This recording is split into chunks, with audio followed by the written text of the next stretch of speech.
Chapter 9. Another Talk with David Balfour. Monday morning started badly for Logan and soon got worse. Her kettle broke while she was making breakfast, so she couldn't make a cup of tea.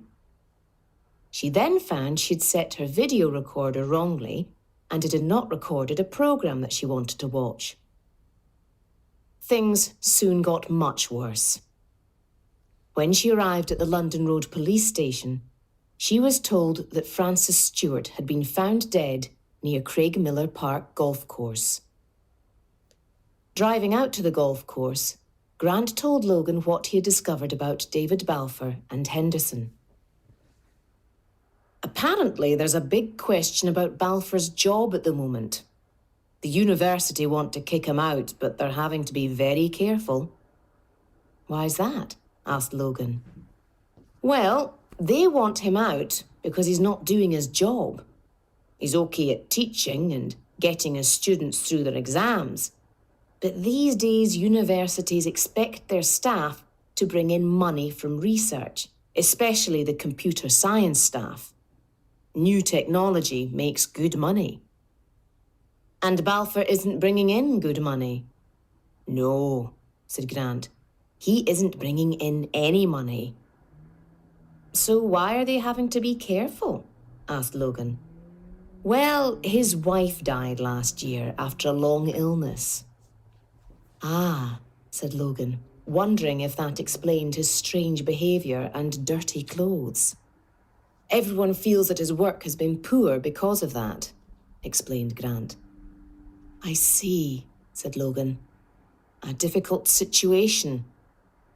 And what about Henderson? It seems he's the golden boy of the computer science department, said Grant. Logan made an impolite noise to show that she did not share his opinion. He's popular with students and staff, and he gets good results. But more importantly, he manages to bring in a lot of money to the university. Grant said nothing for a moment, then looked at Logan and smiled. But, he said. Logan smiled and waited for Grant to go on. She was pleased that there was a but about Kenneth Henderson. Some people wonder if all the money that should go to the university from Henderson's work does actually go to the university. You mean the big house? Suggested Logan. Exactly, continued Grant. Not many people can afford a big house in Hope Terrace on a university salary and a research percentage. What's a research percentage? Asked Logan. Well, if a researcher develops something that the university then sells, the university keeps a third of the money, the researcher's university department gets a third, and the final third goes to the researcher. I see, said Logan. Some people think Henderson is making too much money, that he must be keeping some back from the university. And, Grant paused again to let Logan enjoy the fact that there was more to come, some people think he has not been completely honest about his research. How do you mean? Asked Logan. Well, last year the university sold a computer program to an American company. There was some disagreement about who developed the program, Henderson or one of his students. In effect, people are saying he has stolen research from his students. Logan was quiet for a few minutes after Grant finished talking. Finally, she spoke. I need to find out more about what these girls were researching. It might be important. Also, we need to know where Balfour was when Claire Rutherford was murdered, and what time he left Henderson's party and where he went. We didn't ask him before, but then we didn't know Frances Stewart was dead. Right, said Grant. By the way, we've checked, and Katie Jardine was with her parents last Tuesday night.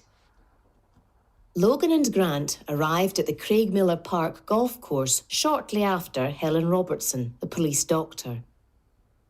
The body was in a group of trees not far from the road. It was also not far from King's Buildings, thought Logan, and that might well be important. Robertson was bent over the body as Logan and Grant reached the trees.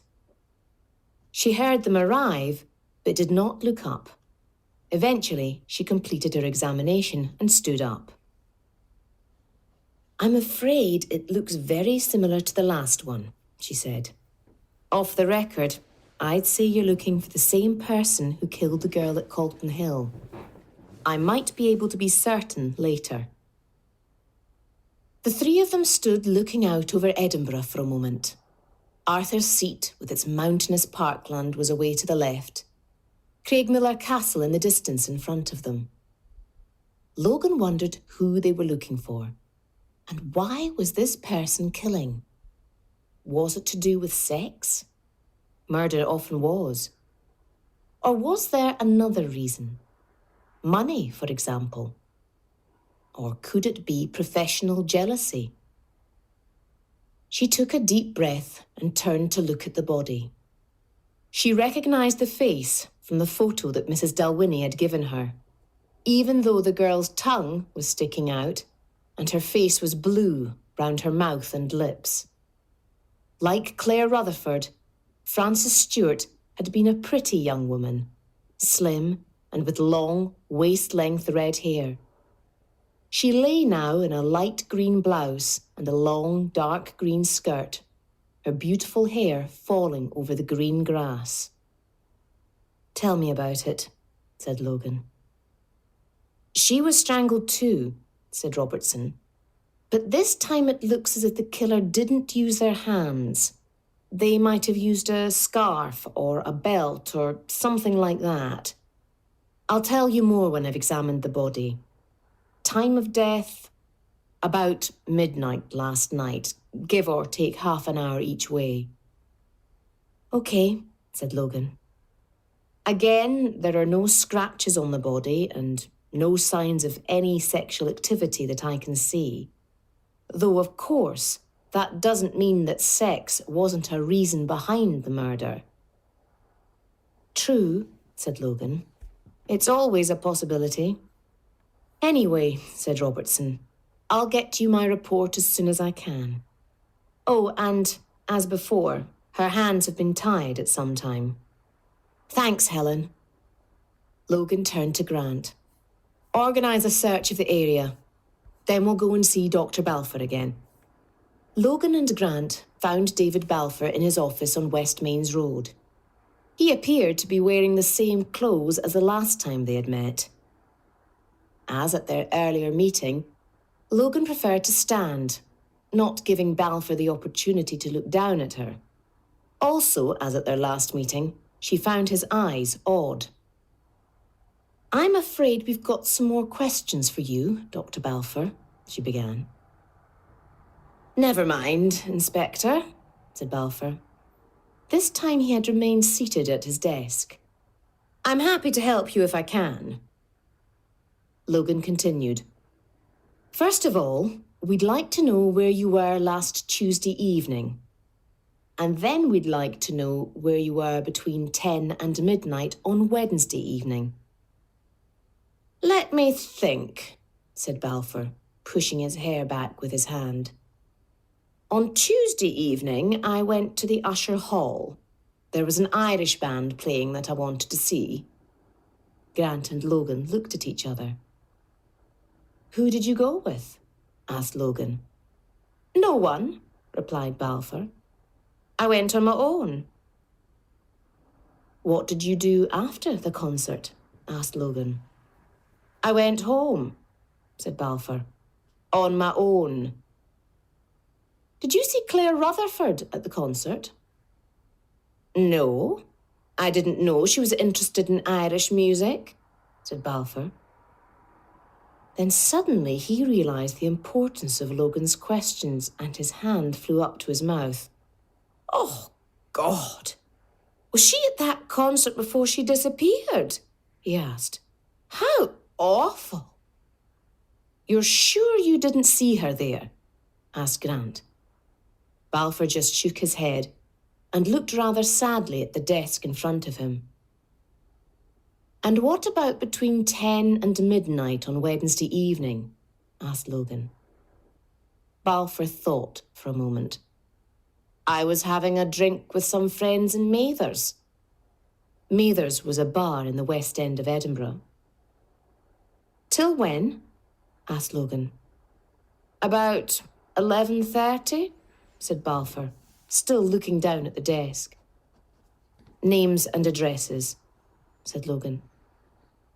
Balfour gave the names and addresses of 3 other university teachers, and Grant wrote them in his notebook. "The other question," said Logan, "is what time did you leave the party on Saturday night?" Balfour looked up quickly. "What party?" he asked. "Kenneth Henderson's party. You were there, weren't you?" asked Logan, but it wasn't a question. "How do you know?" Logan and Grant said nothing.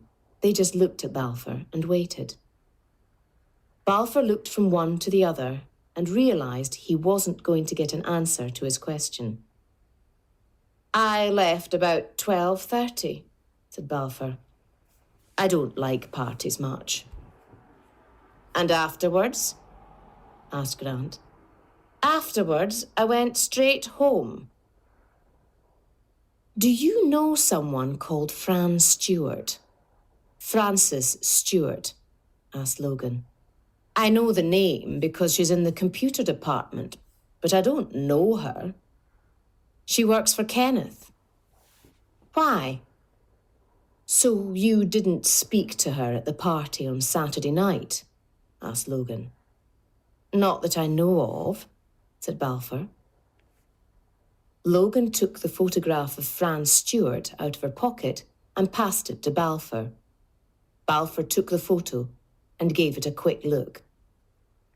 "Yes, that's her," he said. "But I certainly didn't speak to her.